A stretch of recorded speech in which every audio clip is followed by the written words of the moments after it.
Assalamualaikum warahmatullahi wabarakatuh. Innal hamdalillah nahmaduhu wa nasta'inuhu wa nastaghfiruh wa na'udzu billahi min syururi anfusina wa min sayyiati a'malina. May yahdihillahu fala mudilla lahu wa may yudlil fala hadiyalah.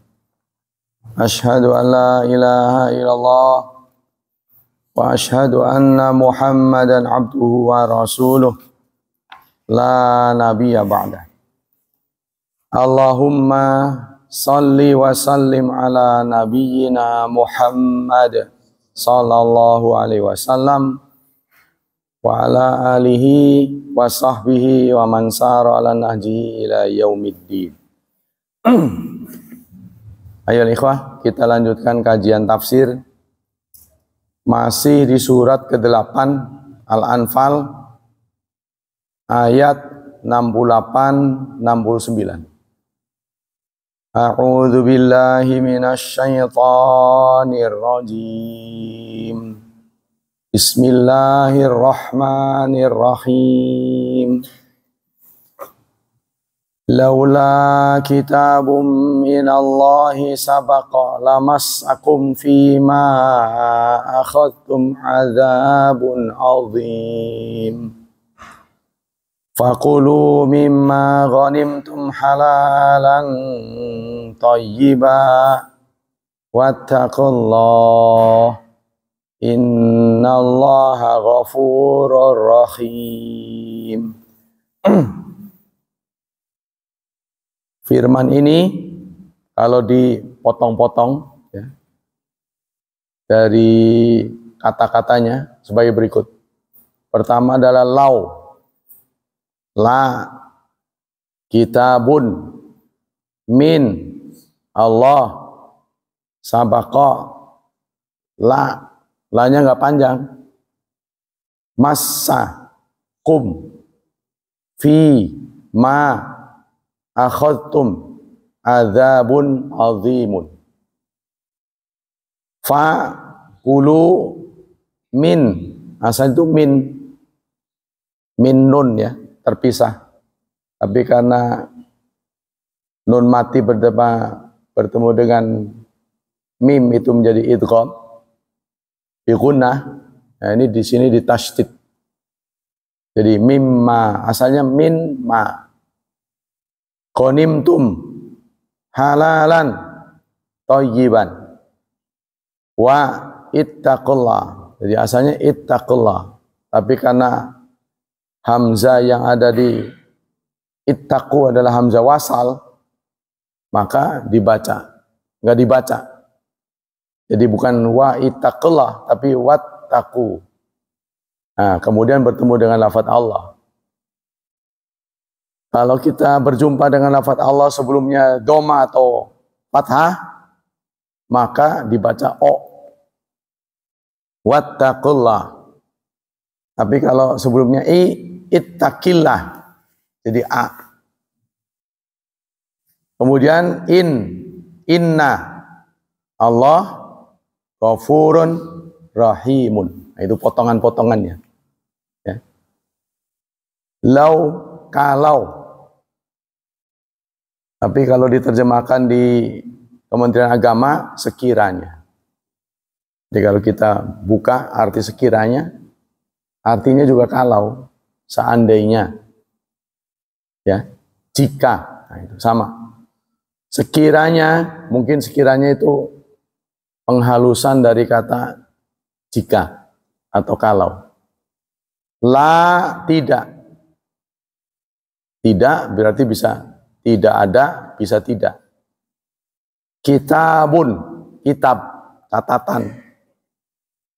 Tapi diterjemah dengan ketetapan. Karena ketetapan itu berasal dari tulisan. Kalau saja tidak ada ketetapan. Ya, itu dihaluskannya begitu. Minallah, min dari Allah. Kalau saja tidak ada ketetapan dari Allah, sabaqo. Sabaqo itu musabaqah, terdahulu. Kalau saja tidak ada ketetapan Allah terdahulu sing bengen, lamassakum. Lamassakum ini terdiri dari 3. Lamassakum. Kita membacanya hati-hati, tidak boleh dipanjangkan. Ya, kalau kita baca lamassakum ini menjadi negatif. Padahal artinya penekanan, penegasan. La di sini artinya sungguh, niscaya. Tapi kalau kita baca panjang menjadi tidak. Ya, contohnya la masakum ore. Tapi kalau la masakum yakti pasti. Nah itu. Jadi berbeda, kontras berbeda. Masakum, masa itu menimpa. Ya, masa ini menimpa kulit langsung. Kita ingat dalam soal wudu, ya, di sana ada begini, ya ayyuhalladzina amanu idza qumtum ila shalah fausilu wujuhakum wa aydiyakum ilal marafiq wamsahu bi ru'usikum. Terus wa arjulakum ilal ka'bayn. Wa in kuntum apa ya? Bukan. Oh ya. Wa in kuntum mardo, jika kamu sakit, au jaa atau datang minal ghaid aw lamassakum aw lamastum, bukan massa tapi lamastum. Nah, banyak orang yang mengira di sana itu massa, padahal lamastum. Lamas dengan massa itu berbeda. Kalau massa bersentuhan kulit, kalau lamas itu kiasan untuk bersetubuh. Sehingga terjadi perbedaan pendapat soal setelah wudhu menyentuh perempuan. Ya, terlepas dari perempuan itu istri atau bukan. Kalau dalam ayat la masa artinya bersetubuh, itu tidak batal. Terlepas dari perempuan itu istrinya atau bukan. Kalau sentuhan dengan bukan istrinya berarti dosa, tapi tidak membatalkan. Itu ya. Kalau bersentuhan dengan istri tidak berdosa, juga tidak membatalkan. Nah, kita kan berbeda pendapat tentang itu. Ya kan? Apa ini bersentuhan kulit, apa bersetubuh, kan begitu kan? Nah, kita harus yang lihat Nabi ya. Nabinya bagaimana prakteknya. Karena harusnya begitu. Nggak puas dengan Nabi, kita lihat sahabat. Dan mereka contoh. Tapi orang berkutat pada lafaz. Udah pokoknya bersentuhan batal. Sementara contoh dari Rasulullah tidak. Nah, inilah terjadi perbedaan pendapat. Ya, itulah. Kita nggak bisa memaksakan orang ya. Sekali lagi. Beragama di Indonesia itu adalah hak. Kita tekek supaya nurut kita yang dipenjara. Nggak bisa. Dalam urusan khilafiyah mah kita harus toleransi. Kita kembali ke sini.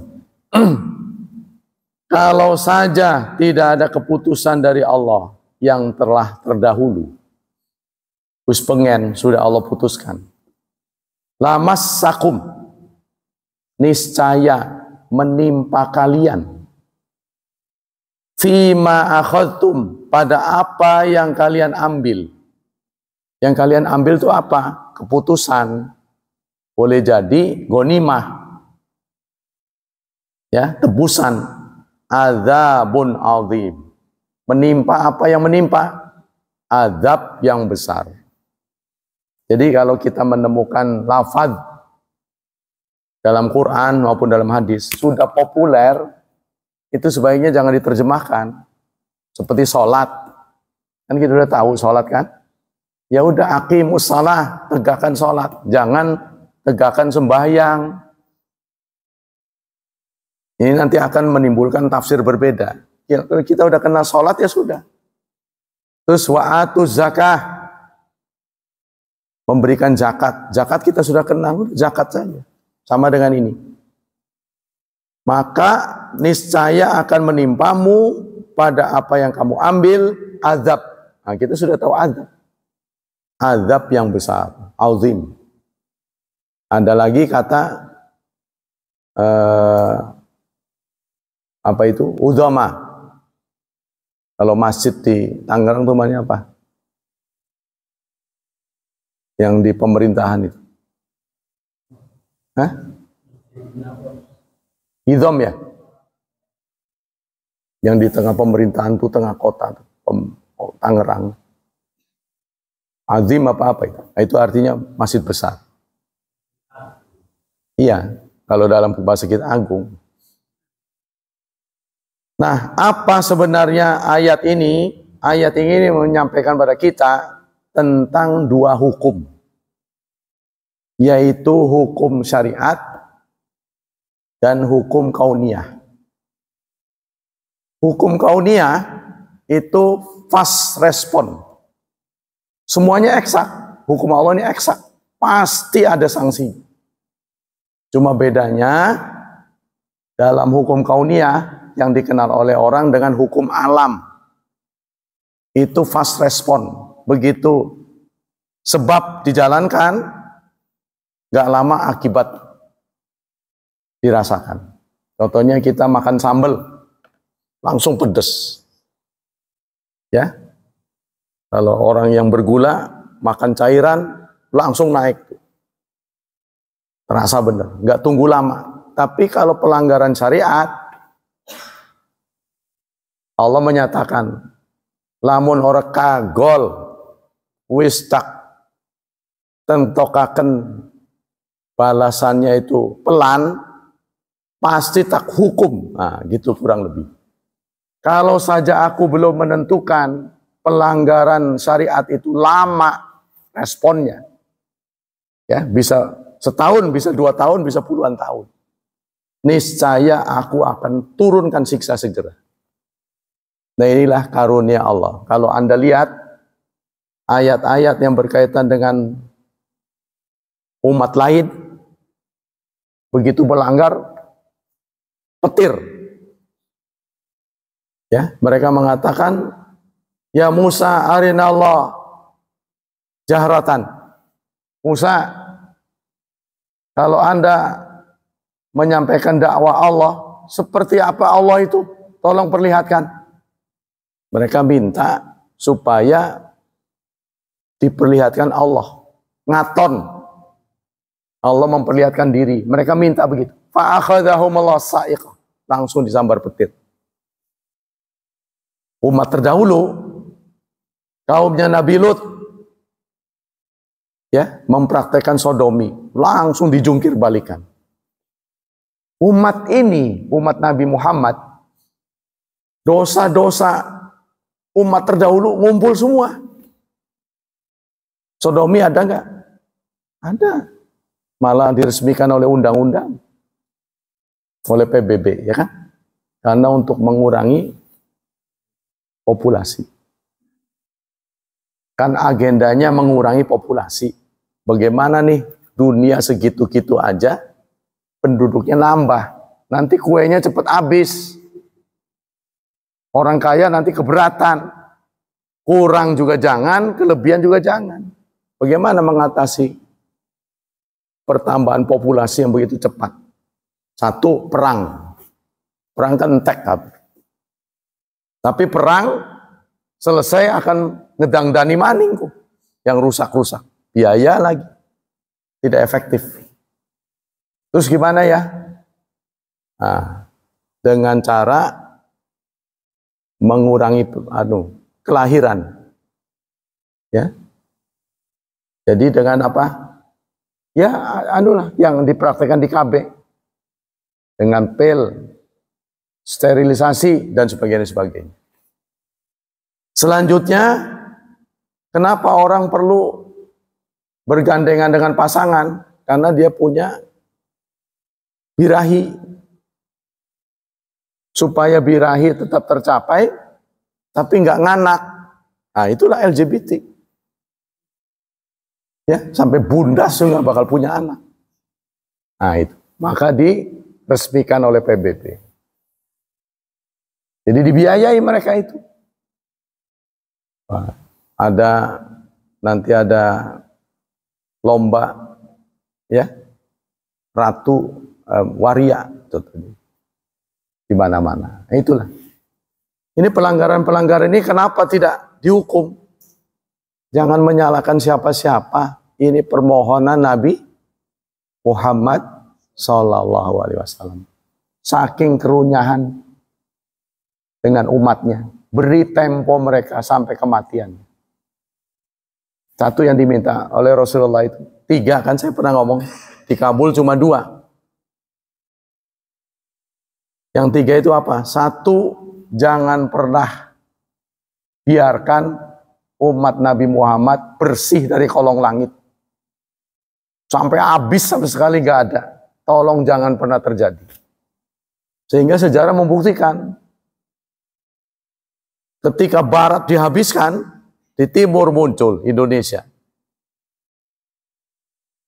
Timur digempur, Barat banyak. Kerok bener gitu. Digempur, sana banyak. Digempur di sini, sono ada. Begitu terus. Tidak akan pernah habis. Maka kan dalam waktu perang, Rasulullah pernah mengatakan, kalau engkau habiskan kami, lan tu'bad abadan. Engkau tidak akan diibadahi selamanya. Tuh. Yang kedua, permintaan Rasulullah, hukuman yang pernah engkau timpakan kepada umat terdahulu, jangan ditimpakan kepada umat Nabi Muhammad. Kalaupun nanti diberi waktu, tolonglah orang demi orang. Tuh, orang demi orang. Contohnya koruptor di Indonesia, pasti nanti kena. Cuma Nabi Muhammad minta beri waktu mereka. 1, yang kedua, kalaupun dihukum, jangan renteng gitu loh. Karena kesalahan 1-2 orang, maka bangsa ini dihancurkan. Jangan begitu. Yang salah saja. Siapa oknumnya, itu aja yang dihukum. Tapi yang nggak terlibat jangan. Seperti rakyat yang nggak tahu apa-apa. Kalau zaman dulu kan Aisyah itu di awal kitab Riyadhus Shalihin. Kalau Allah sudah menimpakan azab, maka Allah tidak akan melihat orang. Tidak akan melihat orang lagi itu dia soleh apa enggak, kena semua. Sehingga Aisyah bertanya, ya Rasulullah, apa enggak dipertimbangkan orang yang enggak bersalah ikut terkena? Rasulullah menjawab, kalau azab sudah datang, tidak pilih orang. Ya, azab, wah ini soleh, dihindari. Wah ini jahat, kenain, nggak bisa. Oh, begitu. Nah, Rasulullah minta kepada yang bersalah saja. Itu ya, Rasulullah. Maka ini sama dengan ini. Apa kaitannya dengan kasus ini? Kesalahan apa yang dibuat oleh sahabat? Yaitu tadi, dalam perang Badar kita menang, musuh ini diapain? Nah, ada 2 pendapat. Abu Bakar berpendapat diambil manfaatnya. Mereka-mereka yang ditawan, kalau mau bebas, maka menebus diri. Yang punya uang dengan uang, yang punya ilmu dengan ilmu. Waktu itu orang Islam masih banyak yang buta huruf. 1 orang kafir, kalau mau bebas, dia harus mengajari umat Islam sampai bisa tulis baca 10 orang. 1 orang ngajari 10 orang. Namanya rombel ya. Kalau di sekolah namanya rombongan belajar. 1, 10. Metode ini kemudian ditiru sekarang. Hafal Quran tuh 24 2. Jadi 24 2 siswa, pengajarnya 2. Tapi kalau di zaman perang Badar ini 1 10. Kita 1, orang kafir 1, mau bebas, dia harus mengajari orang Islam 10 sampai bisa tulis baca. Bayangin tuh, orang yang pinter kalah dengan orang yang nggak sekolah waktu perang Badar. Nah, kita kembali sini. Karena Allah sudah menentukan mereka tidak dikenakan hukuman, fakulu mimma ghanimtum, maka makanlah. Kalau dalam bahasa Indonesia, mimma ini artinya dari. Makanlah dari apa yang kamu dapat, ghanimah. Tapi kalau dari di sini tidak baik, maka makanlah ghanimah yang kamu peroleh halal thayyib. Nah, ini 2 kata ini. Soal makanan Allah menetapkan halalan thayyiban. Halal detektornya adalah wahyu. Deteksinya, parameternya wahyu. Thayyib deteksinya adalah akal, ilmu, bukan enak.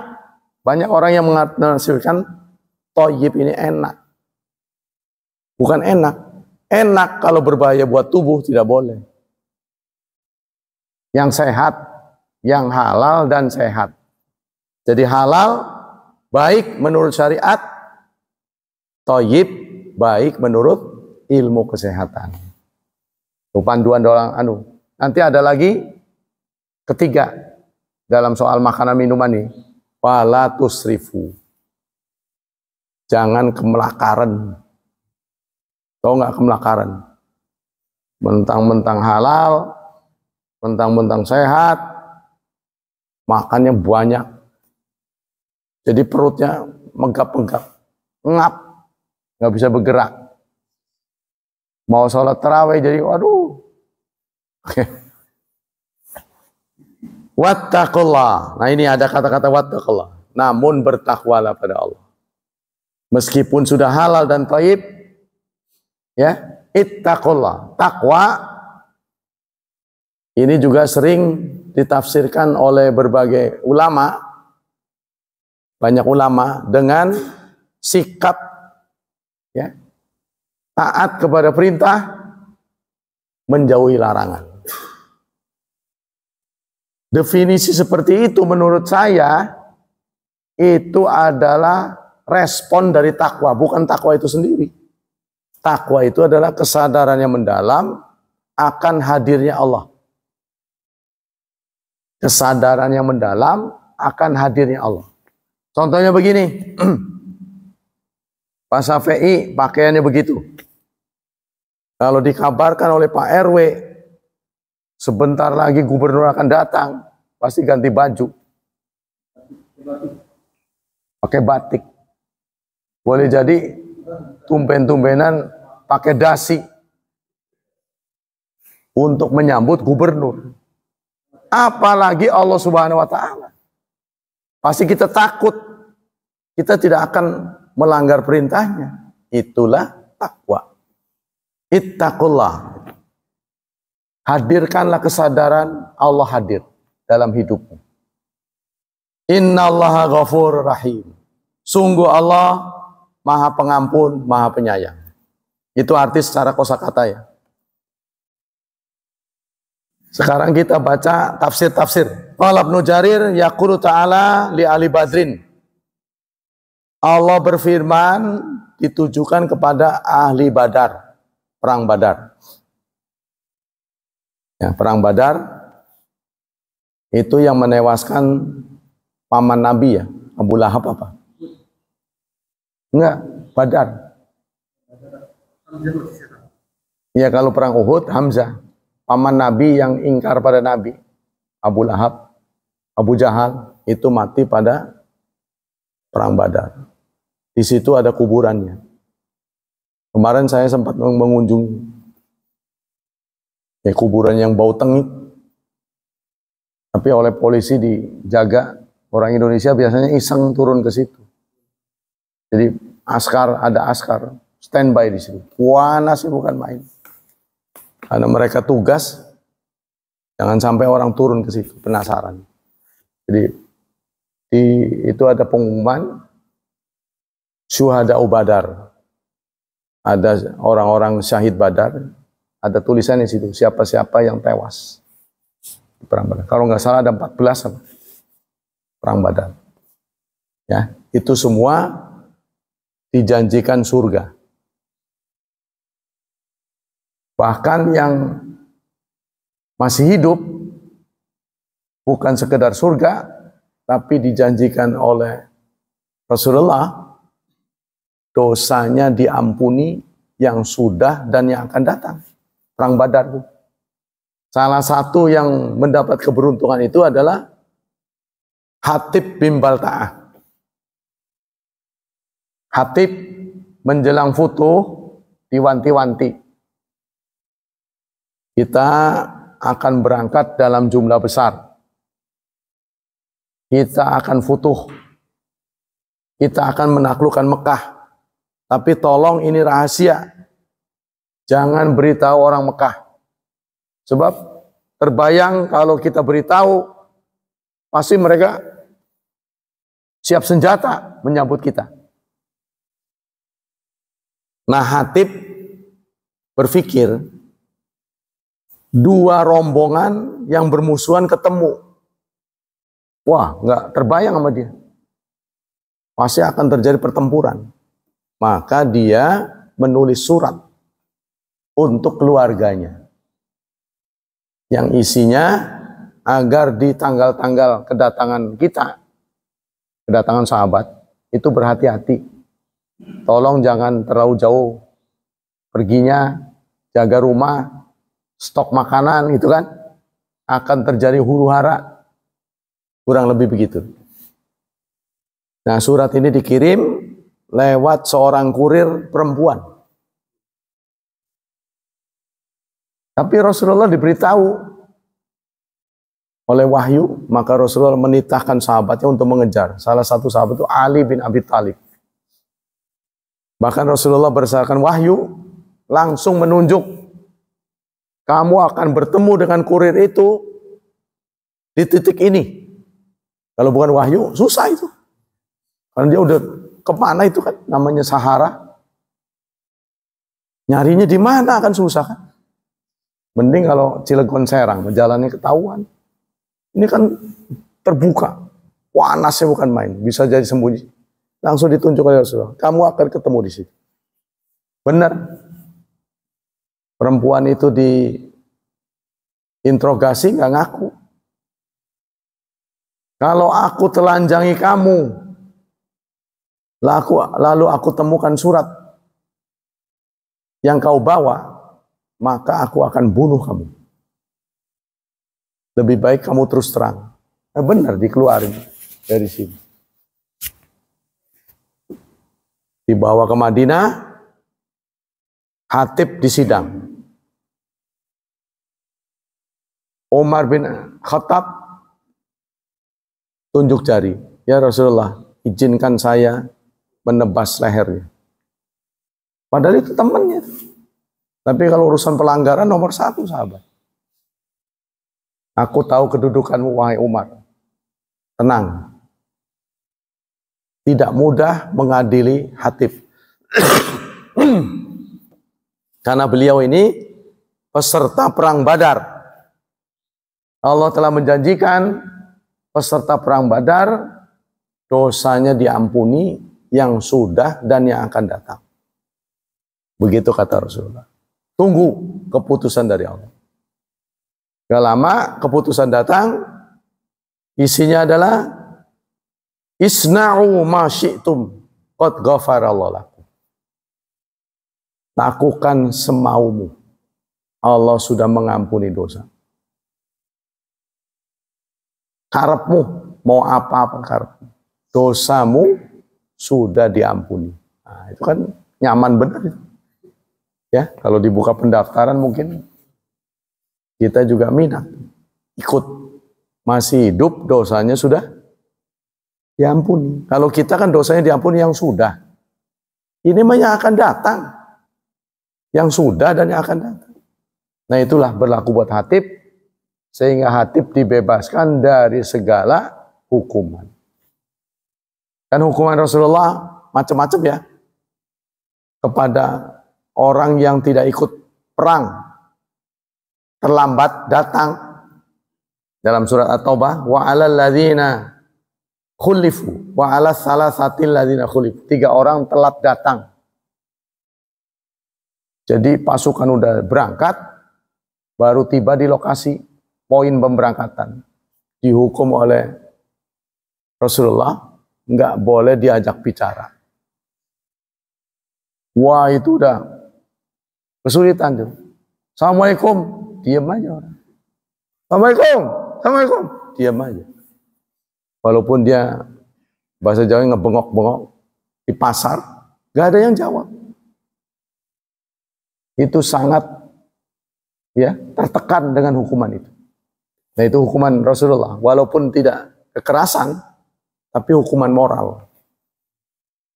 Nah kita kembali sini. Jadi kenapa sampai dihukum li ahli badrin alladzi ghanimu wa akhadhu min asra wal fida. Nah, mereka mendapat ghanimah juga mengambil keuntungan dari tebusan. Jadi dapat tebusan. Kenapa mereka berpikir begitu? Karena mereka rata-rata nggak punya duit. Ya, kekayaan mereka dipreteli saat mereka hijrah. Jadi tentu ini membuat mereka kesulitan kalau nggak punya uang. Bagaimana mereka bisa hidup? Laula kitabu minallah sabaqa. Sekiranya tidak ada ketetapan dari Allah yang terdahulu. Artinya laula qada'um minallah, kalau tidak ada qada, keputusan dari Allah. Sabaqa yang telah terdahulu, lakum untukmu. Ahla badrin wahai ahlu badar, fil lauhil mahfuz. Di lauh mahfud bi anallaha muhilun lakumul ghanimah, bahwa Allah menghalalkan ghanimah. Wa anallahu qada fima qada, dan Allah telah menetapkan apa yang Ia tetapkan. Annahu la yadhillu qauman ba'da idh hadahum hatta yubayyina lahum ma yattaqun. Keputusan Allah adalah Allah tidak akan menganggap sesat, tidak akan menghukum kaum ya kecuali setelah diberi petunjuk. Jadi Allah menetapkan Allah tidak akan menghukum sebelum diberi penjelasan. Kan mereka belum tahu. Perang Badar itu perang pertama. Mereka belum tahu. Ya, kalau dalam soal tawanan, kalau jumlah orang Islam belum banyak, udah dihabisi saja. Sebab kalau kita mengambil keuntungan, mereka nanti akan menyusun kekuatan. Nah, seperti yang terjadi pada perang Uhud. Waktu perang Uhud, Nabi melawan Khalid bin Walid. Ya, status Nabi adalah pimpinan kaum mukminin, Khalid pimpinan orang musyrik. Belum muslim saat itu. Nabi manusia, Khalid manusia. Panduan Nabi adalah wahyu. Dan tentu saja akal. Panduan Khalid akal saja. Pada permulaan perang, Uhud menang kaum muslimin. Tapi Khalid bin Walid membuat siasat dengan memberi umpan harta dan wanita. Bukan harta saja, wanita. Jadi wanita-wanita Molek ditumpuk di situ. Pura-pura kalah. Pura-pura lari, perempuannya ditinggal. Dan harta-harta, yang di gunung, woi, begitu. 50 orang. Pasukan pemanah. Itu kan gak sabar. Orang-orang pada berebut. Yang di bawah tuh, ke gerayang, ya kan? Yang di atas, wih lah. Kita kepremen ke. Orang kebagian. Nah, ya secara manusiawi begitu. Ya, setinggi-tingginya sahabat tetap ada kemanusiaannya. Mereka kepincut, terpesona dengan harta dan tahta, harta dan wanita. Maka inilah sifat manusia kan gampang lupa, mudah tergoda. Itulah perang Uhud. Ya. Diumpan oleh Khalid bin Walid, dia lari, pura-pura kalah. Saat mereka turun, berbagi harta dan berbagi wanita, maka Khalid berbalik arah, nyerang. Disitulah terjadi syahid. Tidak kurang dari 70 sahabat tewas. Ya, nah ini siapa komandannya? Khalid bin Walid. Maka dari situlah direspon oleh Rasulullah dengan doa kunut. Doa kunut. Ya Allah, yang telah berbuat menewaskan sahabat, tolong laknat. Dipanggil oleh Rasulullah nama-namanya, tapi nama Khalid bin Walid belum disebut.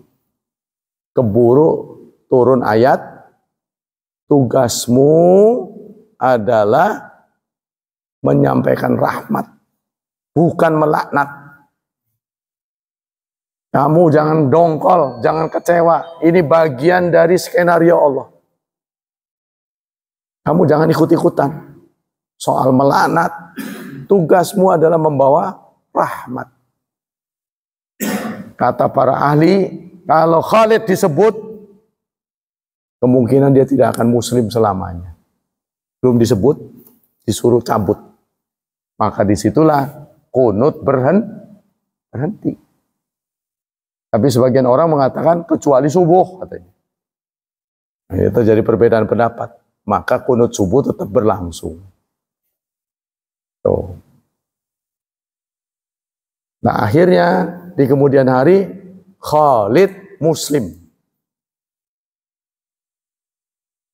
Sejak Khalid muslim, tidak pernah ada perang yang dipimpin beliau kalah.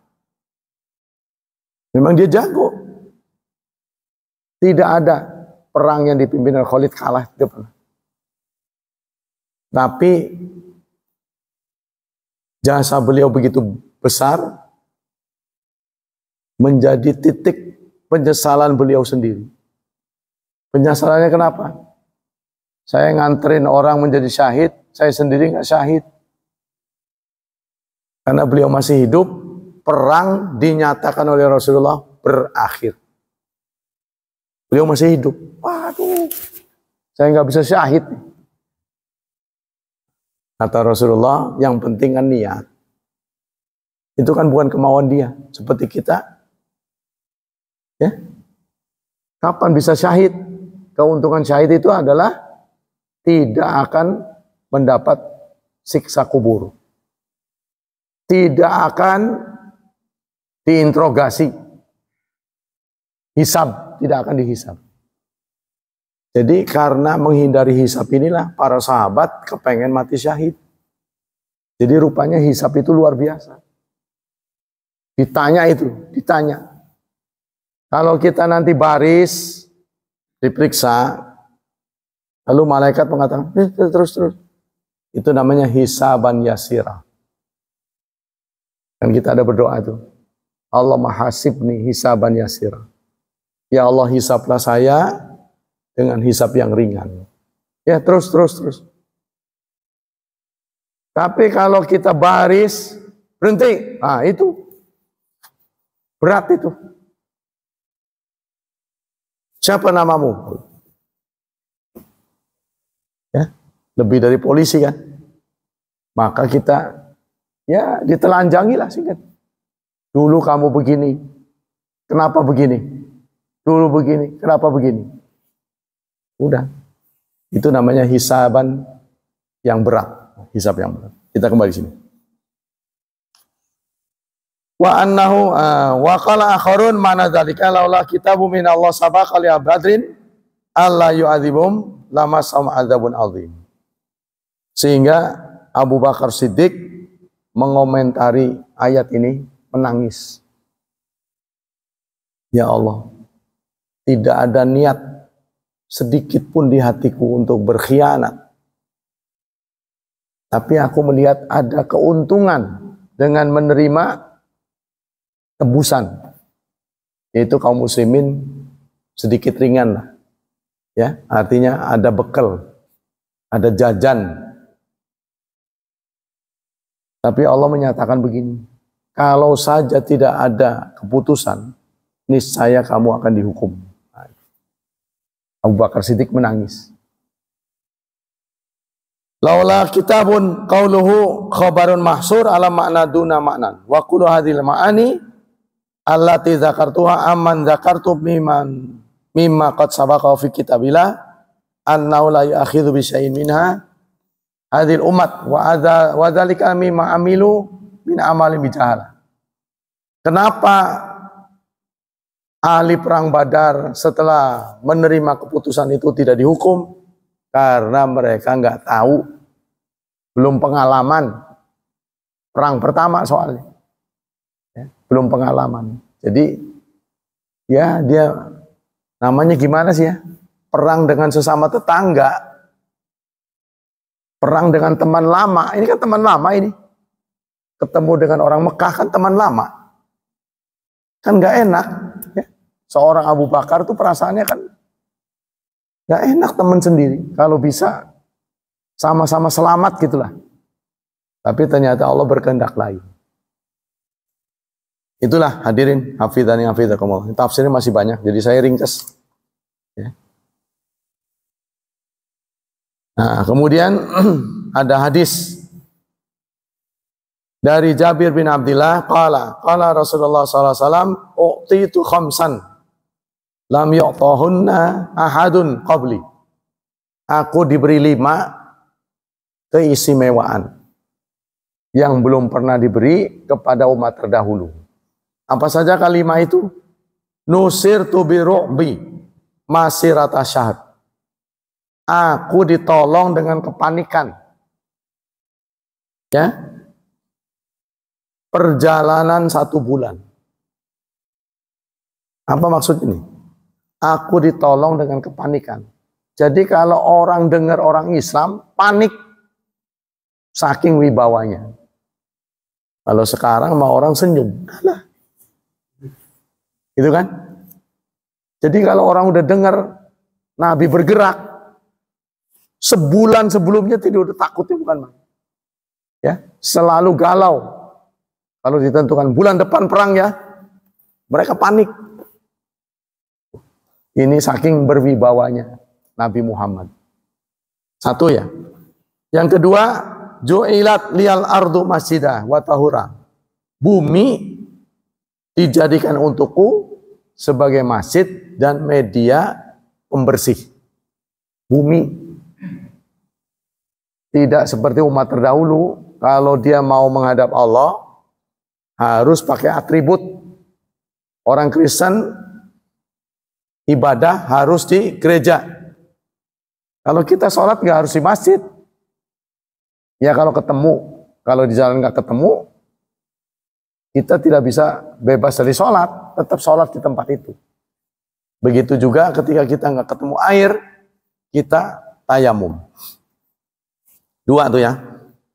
Fa ayyuma rajul, maka dimanapun seseorang min ummati dari umatku adrakat salah, menemukan salat, mendapati salat, fal yusalli, hendaklah dia salat.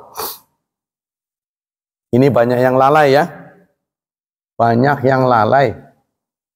Istri-istri kita saat piknik kemana, di jalan nggak sholat.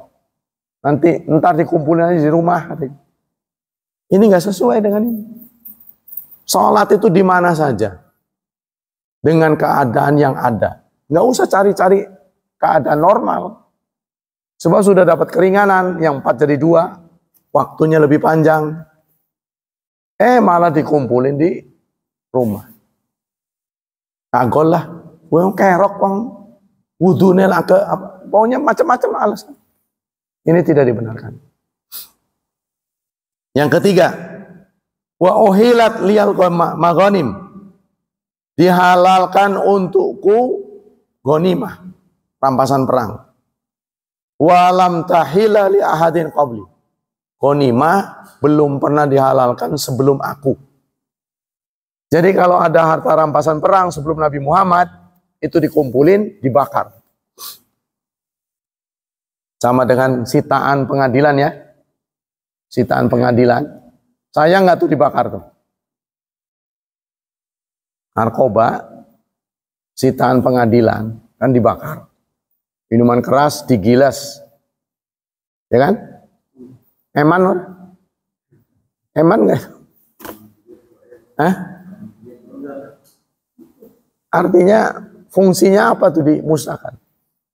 Kenapa nggak dijual aja, diambil uang? Hah? Ini adalah efek jera, kan?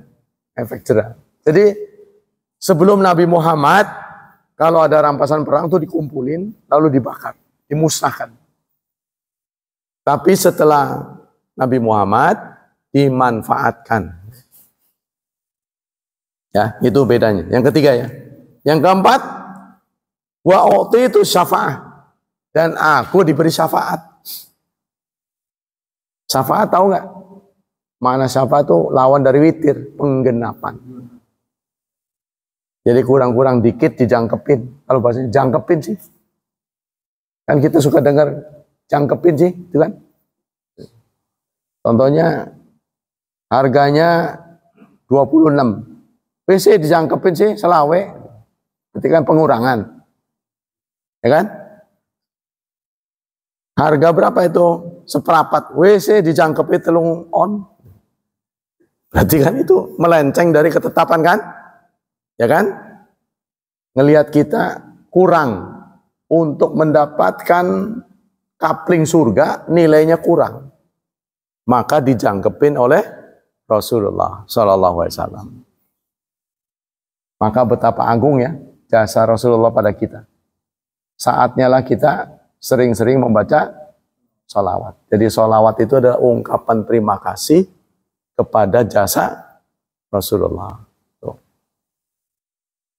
Sholawat itu ungkapan terima kasih. Ingat Rasul. Allahumma sholli ala Muhammad wa ala ali Muhammad.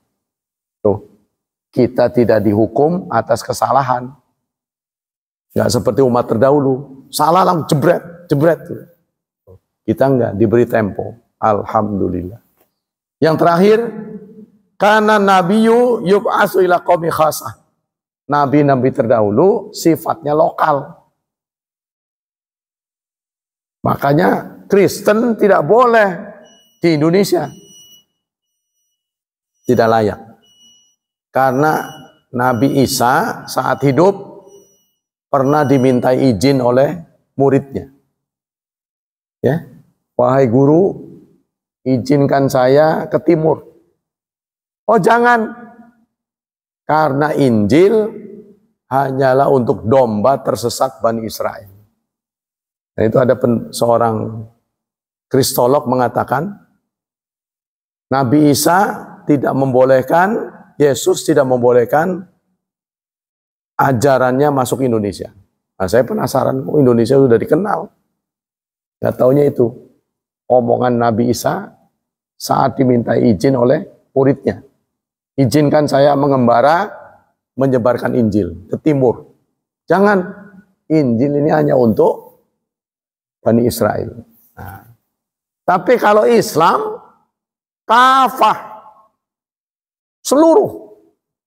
Nah ini ya perbedaan yang kelima, ajaran Islam berlaku untuk global. Jangankan manusia, jin saja nerima. Yang kasar, yang halus, semua ikut. Kalau Pak Hilman punya kemampuan berdakwah dengan jin, lakukanlah. Nanti tak rewangi.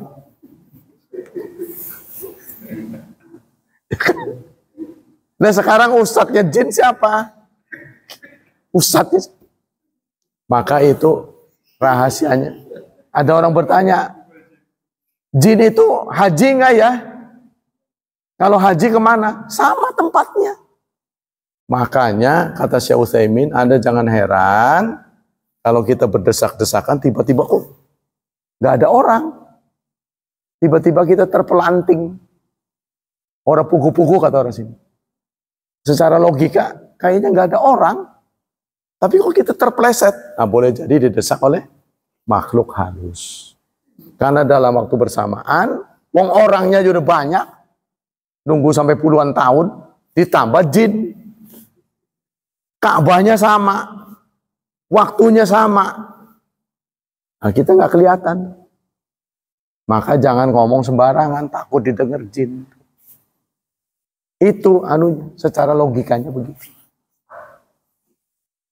Wallahu a'lam bishawab. Kita ke hadis. Tapi benar apa enggak, saya juga nggak tahu nih. Omongan saya ini. Bukan wahyu. Tapi fatwa tadi saya Utsaimin. Ya, kalau kita merasa kok di Mekah itu kok terjadi sesuatu yang di luar nalar, itu boleh jadi dilakukan oleh jin. Contohnya kita naruh di sini, sajadah tadi ada di sini, toto di sana. Nah, itu bisa jadi. Ngefrank. Soalnya mereka ngelihat kita nggak ngelihat dia. Ya kan? Ya sama dengan Anda ngelihat orang lagi tidur lah, sendalnya dipindahin gitu. Jadi ada yang iseng juga. Bagi yang suka ngeprank suami istri. Suami istri itu suka dijadikan bahan ngeprank mereka supaya berantem. Benda ini lagi dibutuhin, dipindahin sama dia ke sono. Saya tadi taruh di sini, pasti kamu. Ke istrinya berantem. Padahal si jin yang pelakunya. Udah tenang. Di sini. Dicari emang nggak ada. Nyari sendiri, ketemu sendiri. Nyalain orang. Nah itu boleh jadi, ini bukan pendapat saya. Menurut Syekh Utsaimin, boleh jadi perilaku jin yang iseng. Jadi kita sadar kalau hilang barang tuh nyata tadi di sini. Udah jangan marah. Engkau kependak maning. Kan ada doanya tuh, wa wajadaka dhalan fahada. Ya kan? Kita kembali ke sini. Hadis ke tema ke-17, babun sirafin nisa ba'da salam qabla rijal. Bab kepulangan perempuan setelah salam sebelum laki-laki. Jadi kalau perempuan dan laki-laki ada di satu masjid, sebaiknya kita memberikan waktu kepada perempuan bubar duluan. Supaya tidak terjadi kredit gitu ya. Ya, kalau tumpuk-tumpukan nanti ikhtilat. Dari Ummi Salmah qalat kana Rasulullah SAW idza sallama qaman nisa. Dari Ummi Salamah beliau bercerita Rasulullah kalau sudah salam, Assalamualaikum warahmatullah, qaman nisa, maka perempuan-perempuan berdiri untuk meninggalkan tempat maksudnya. Hina yuqda taslimahu. Ketika salam Rasulullah sudah selesai. Ya. Setelah beliau selesai salam, perempuan berdiri untuk meninggalkan tempat duluan sebelum laki-laki. Wa makatha yasiran qabla yaqum. Dan Rasulullah diam sebentar sebelum berdiri. Jadi memberi waktu kepada perempuan. Sebab kalau beliau berdiri lagi, kan beliau punya daya tiru. Ngerti ya? Jadi Rasulullah berbeda dengan kita. Beliau punya hak untuk ditiru. Kalau Rasulullah, pasti dia begitu. Ya kan? Rasulullah punya ini hak ditiru. Laqad kana lakum fi Rasulillah. Jadi kalau bisa begitu-begitu lagi. Wong waktu sholat istighosah. Waktu istighosah ini melorot. Ini katanya, sebagian ahli fikih mengatakan ininya, apa nih? Sorbannya melorot. Jadi beliau gegibrik, gitu. Sekarang ditiru, sunnah. Sunnah, sholat istighosah itu, ini di Bali. Kata orang itu merefleks Rasulullah. Terserah refleks apa enggak, yang penting ditiru. Jadi karena Rasulullah punya hak tiru, makanya pada sholat beliau balik badan. Balik badan. Upacara sudah selesai. Kan balik badan kan? Kalau tidak, nanti beliau pulang ikut. Ngapain kamu ikut? Kan sunnah uswah. Akan begitu nanti. Maka balik badan. Ya, itu pernyataan resmi upacara sholat sudah selesai. Kalau ibarat upacara tuh. Laporan. Tapi kan nggak ada begitu kan? Nah, itu Rasulullah balik badan. Itu menandakan sudah selesai. Tiru meniru sampai di sini. Selanjutnya Anda punya kreasi. Mau sholat sunnah, mau zikir, nggak usah niru Nabi. Oh, begitu maksudnya. Cuma kadang-kadang kita nggak paham. Gitu. Ya, jadi begitu juga Rasulullah setelah salam, beliau diam sebentar. Memberi waktu kepada perempuan untuk pulang duluan. Hadis yang kedua, Babu Maja min sirafin Nabi anil yamin. Dari Sudi, qal sa'altu unsan kaifa insarafa idza sallaitu. Aku pernah bertanya kepada seseorang, kata Sudi, bagaimana cara aku pergi? Cara meninggalkan tempat bagaimana? Imam tuh setelah diikuti oleh makmumnya, cara meninggalkan jamaah bagaimana? Ya kan? An yaminin au an yasar. Ke kanan atau ke kiri? Saya ngimamin nih. Assalamualaikum. Mau keluar, ada jamaah. Saya ke sana apa ke sini? Itu aja ditanya. Ya kan? Begini hanya ditanya, saking telitinya itu. Ke sana apa ke sini? Qala ama ana fa aftar maraitu Rasulullah yansarifu an yamini. Saya mah tuh, ya kata ini seorang sahabat yang memberitakan. Kebanyakan yang aku lakukan seperti yang dilakukan oleh Rasulullah, beliau pergi bergerak dari sebelah kanan. Oh, ya kan begini kan? Assalamualaikum warahmatullahi wabarakatuh. Selesai. Sana apa ke sini? Kalau saya mengikut Rasulullah kebanyakan ke arah kanan. Jadi dia bergerak ke arah kanan. Maksudnya memecah barisan ya. Oke, sebelah kanan. Kebanyakan tapi. Tapi ini tidak menjadi wajib. Nanti ada hadis lagi. Rasulullah terdeteksi ke kiri juga. Cuma kebanyakan ke sebelah kanan. Hadis berikutnya, Maja min sirafin Nabi anil yasar. Nah itu. Keterangan bahwa Nabi juga ya meninggalkan tempat dari arah kiri. Nah itu tadi kanan kan? Kebanyakan ke kanan.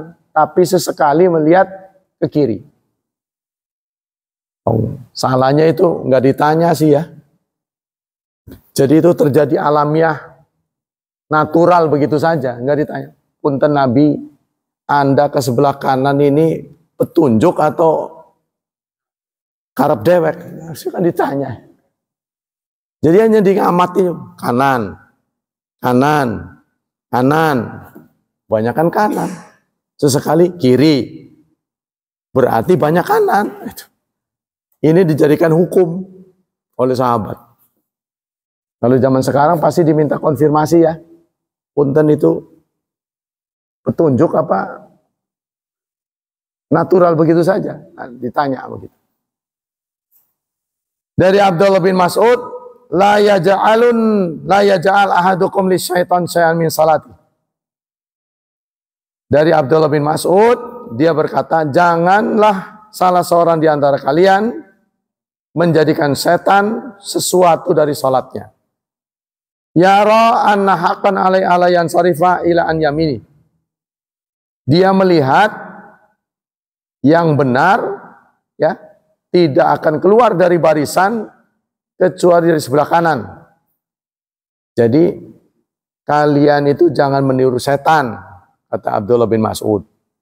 Ya, beranggapan keluar barisan harus dari sebelah kanan.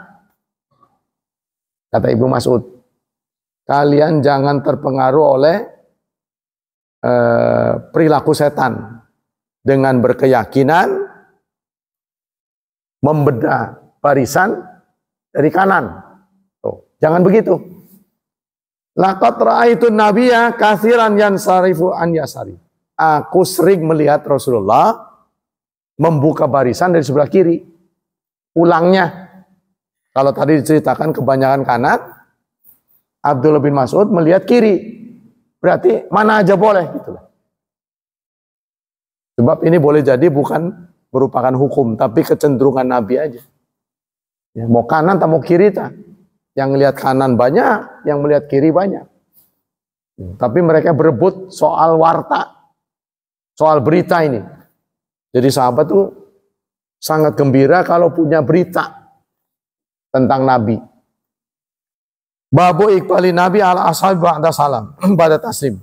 Bab Nabi menghadap sahabat setelah salam.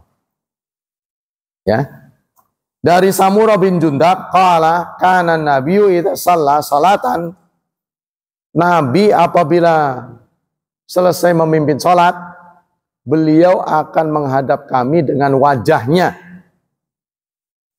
Jadi wajahnya bukan miring begini, bukan. Kalau miring begini kan pipinya. Imam tuh salam, assalamualaikum warahmatullahi wabarakatuh. Istighfar sebentar, astagfirullah, astagfirullah. Dia menghadap dengan wajahnya, berarti begini. Ini sebagai ungkapan pernyataan bahwa upacara sudah selesai. Tuh.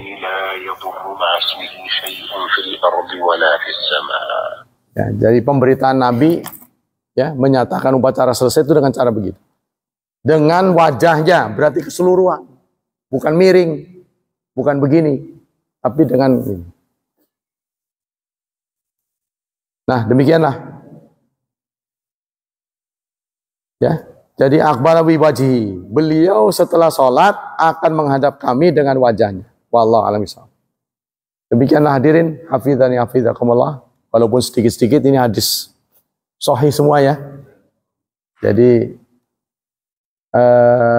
valid untuk kita teladani. Nah, kita kalau mimpin sholat, pada sholat itu menghadap ke sana. Sebelum sholat juga menghadap makmum, membariskan. Sawu sufufakum. Tidak usah malu. Meskipun di belakang kita mertua, tapi waktu itu dia menjadi makmum kita. Kan banyak orang malu ya. Kadang-kadang di belakang gurunya. Selalu diladen. Sekarang saya komandanmu. Nah, begitu. Harus pede gitu. Walaupun di belakang itu bapaknya yang mimpin anak, tetap dia harus hadapin. Inilah pasukan saya. Yang hari ini akan meniru saya. Kan? Kita lihat dulu, wah ada anak kecil.